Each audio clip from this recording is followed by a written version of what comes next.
ফাল্গুনি রান্নাঘরে আপনাদের সবাইকে স্বাগত জানাই। আবারও চলে এলাম আপনাদের কাছে অন্য একটা রেসিপি নিয়ে। তো আজকে আমি গিমের শাকের আলু বেগুন দিয়ে চচ্চড়ি বানাবো, আর সাথে থাকবে আমডাল। কিভাবে বানাবো প্রথম থেকে শেষ অবধি পুরো ভিডিওটা দেখতে থাকুন। আর আমার বন্ধুরা, এখন আমরা এই গিমের শাকগুলো বাছতে বসে গেছি। গিমের শাকগুলো আগে বেছে নেব ভালো করে। বন্ধুরা, এই গিমের শাকগুলো কিন্তু আমরা বাজার থেকে কিনে আনিনি, আমাদের জমির এই সাইডে সাইডে হয়েছিল, তো তুলে নিয়ে এসেছি। তুলাটা আপনাদেরকে দেখাতে পারিনি। আর গিমের শাকের উপকারিতা আপনারা তো জানেনই, অনেকেই জানেন যে গিমের শাক খাওয়াটা খুবই ভালো। অন্তত সপ্তাহে 2 দিন হলেও গিমের শাকের রান্না করে খাবে, শরীরের পক্ষে খুবই উপকার।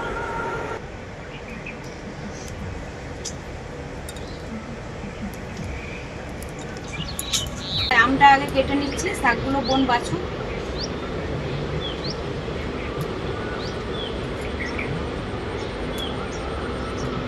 এই গরমের দিনে আজকে এই দুটো রান্নাই কিন্তু একদম স্বস্তিদায়ক।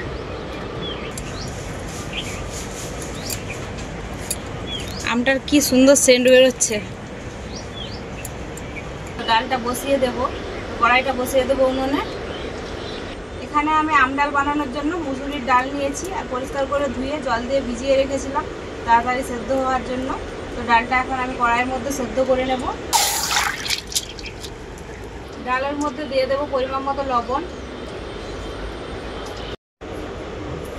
ডালটা খুব ভালো করেই সেদ্ধ হয়ে গেছে। এখন আমি ডালের মধ্যে কেটে রাখা আমগুলো দিয়ে দেবো। আমগুলো কিন্তু কাটার পর আমি পরিষ্কার করে ধুয়ে নিয়েছিলাম।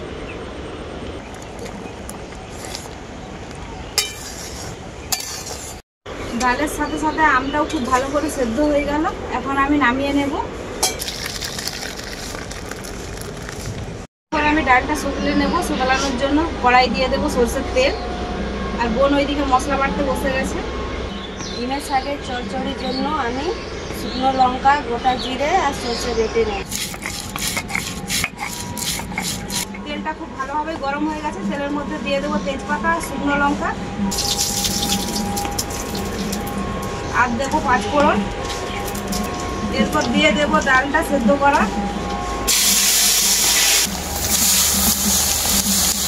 এরপর ডালের মধ্যে দিয়ে দেবো পরিমাণ মতো হলুদ গুঁড়ো। ডালটাকে আমি কিছুক্ষণের জন্য খুব ভালো করে ফুটিয়ে নেব।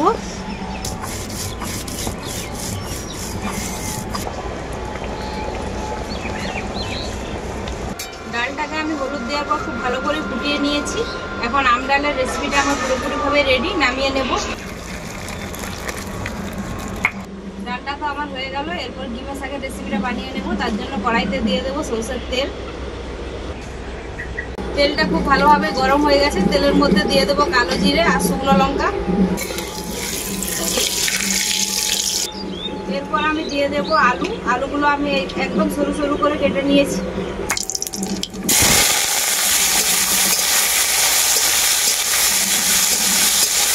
এরপর আমি এর মধ্যে দিয়ে দেবো পরিমাণ মতো লবণ। আলুগুলোকে আমি হালকা করে ভেজে নেব। আলুটাকে আমি হালকা করে ভেজে নিয়েছি। এখন আমি এর মধ্যে দিয়ে দেব বেগুন। বেগুনগুলো আমি এরকম ছোট ছোট সাইজ করে কেটে নিয়েছি।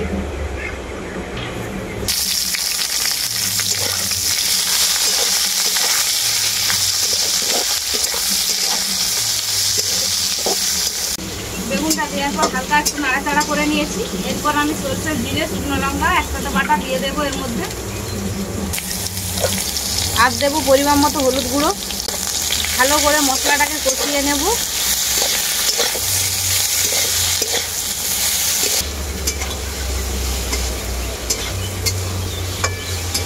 আলু বেগুনের সাথে মশলাটাকে আমি খুব ভালো করে কষিয়ে নিয়েছি। এখন আমি এর মধ্যে পরিষ্কার করে বেছে ধুয়ে রাখা ডিমের শাকটাও দিয়ে দেব।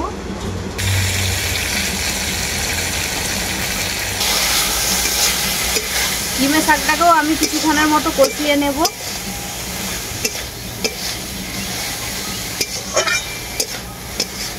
খুব ভালো করে ডিমের শাকটাকেও কষিয়ে নিয়েছি। এখন আমি এর মধ্যে দিয়ে দেব পরিমাণ মতো জল।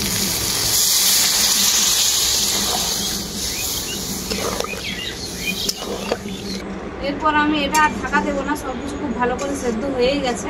তো এমনিতেই ঝোলটাকে খুব ভালো করে ফুটিয়ে নেব।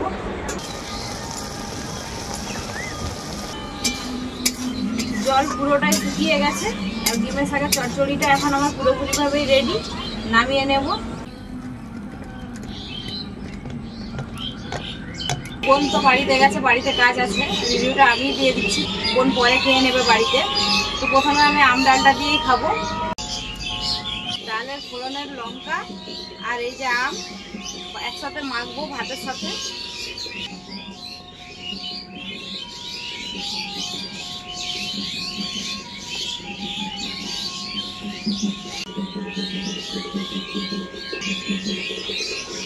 গরমের দিনে আম ডালটা যেন অমৃত লাগছে।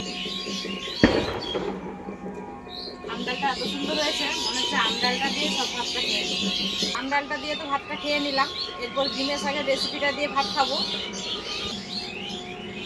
সব ভাতকে একসাথে এই ডিমের শাকের রেসিপিটা দিয়ে এরকমভাবে মাখিয়ে নিতে হবে আগে।